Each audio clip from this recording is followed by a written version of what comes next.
يوم مخرت لكم الفلتر، ما تقدر توخر الفلتر. حلو. اي اغار من رجليها العود، اغار من رجليها الهيج قايلات، اغار من العالم مخليتها ما تحكي. منين اغار؟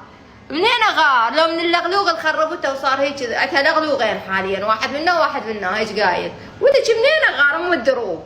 ولك منين اغار؟ اغار من النظافه، من العطر اللي يمشي وراها، اغار من عتلة الناجحه وتشتغل. ولك منين اغار؟ غير بيها شي بخير واحد ينغار من عنده.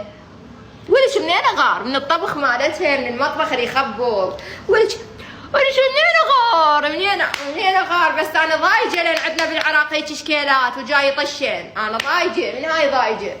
يعني احنا المحتويات اللي بيها خير، اللي عندنا هسه بنات قاعدات يفتحوا لايفات يشتغلون البث مالتهن ما بي 10 نفرات، وذني قاعدات يشتغلون ومكسور ظهرهن وما بي بثن 10 نفرات.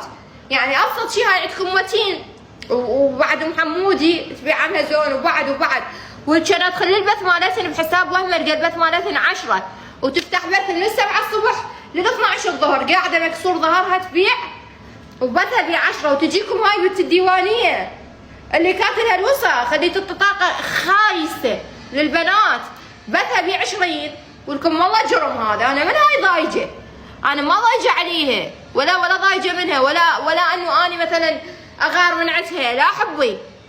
كفيلكم العباس ابو فاضل، انا عمت عيني اذا اغار من هيك نماذج.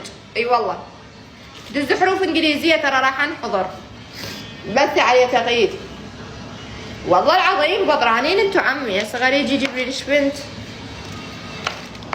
حكي الحق ما يراد، الواحد اللي يحكي الحق ما حد يريده. يا اخي انت تحكي الحق تطلع تغار وتطلع عينك على المشاهدات وتطلع. قبل ما تطش هاي الوسخه، قبل ما تطش انا بث 10000 ب 2023 بعد بث 10000 8000 قبل ما حد يعرفها. وتعالي قولي لي تعال هي بمن طشت؟ هي بمن طشت؟ تعرفون بمن طشت انتم؟ تعرفون؟ طشت ترى العالم مخليتها محتوى تضحك عليها من ورا الجدريه اللي مخليتها على راسها والحجاب والتسريحه هاي اللي هيك اذا تتذكرها. كان البث مال زينب بنت الديوانيه ترى 5 نفرات بس ما ادري يا مصممين قاموا يصمموا لها ونشروا لها وخلوا العالم تضحك عليها وعرفوها.